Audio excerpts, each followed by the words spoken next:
Hey everyone, it's Joe, and welcome to the video lessons for Module 2, the Respiratory System for Radiographic Pathology.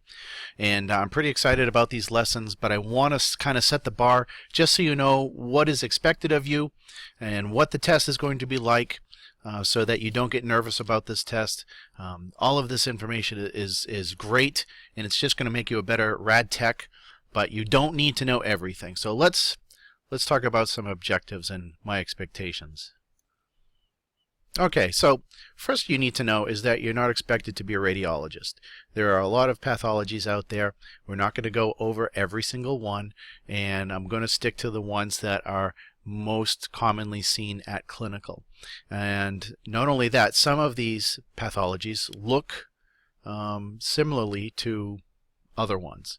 And if that's the case, I'm not really going to ask you about it, but I do hope that you're able to identify an area of concern on a radiograph. So if you look at a chest x-ray, I want you to look at it systematically and say, yes, I think I see an area of concern in this part of the radiograph. Other pathologies are easily identified, and you should know those for the exam. With regards to lines, tubes, and catheters, you should know all of the names of the different lines, tubes, and catheters and where their proper position is. For the pathology, I'm going to explain what it is that you're going to be looking for to identify what it is. So pay attention to that. And you'll also get a better understanding as to why we perform x-rays a certain way. Why do we do a lordotic chest for tuberculosis? Why do we do a chest to cube for pleural effusion? So you'll need to know those, that bit of information for your exam. As far as the exam, you're going to find images from these videos on your exam. And I'm just going to ask you, what is this radiograph showing you? What would you suspect the pathology to be? So that there will be other questions as well, such as maybe what type of image is useful for seeing the apices of the lung without superimposition of the clavicles. You would need to know that that's the lordotic view. So things like that. Alright, some tips. Number one is I highly recommend you watch these videos in the dark, simply because your eyes get adjusted to the dark. You will see fine detail much easier if you're in a dark space.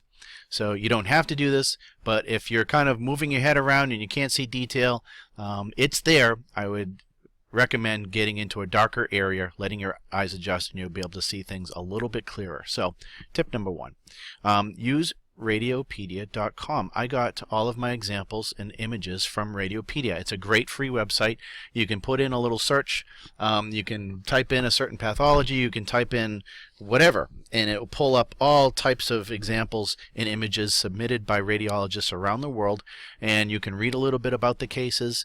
You learn a little bit about it. It's a great resource to know about for this course and for any other courses that might be coming up. So it's very good to know about. Take the time to look at the book. The book has other pictures that aren't from Radiopedia that have really good examples. And it's well written. It has sections that say radiographic appearance of that pathology. And so you can read it rather than have me tell it to you. So take the time to look at that book. And finally, practice. When you take a chest x-ray, take a look at it. Go through where the different lobes are. See if you can identify any pathology, and then compare your notes with the radiologist's report. And as you do that, you'll get better and better at it. And I think you learn a lot from that. And having this information under your belt is so valuable. I wish I had this course when I was a student, and I think it's just going to make you all much better rad techs. So I hope you enjoy this. I look forward to your feedback, and I will talk to you later. If you have any questions at all, don't hesitate to email me, and I will see you all soon.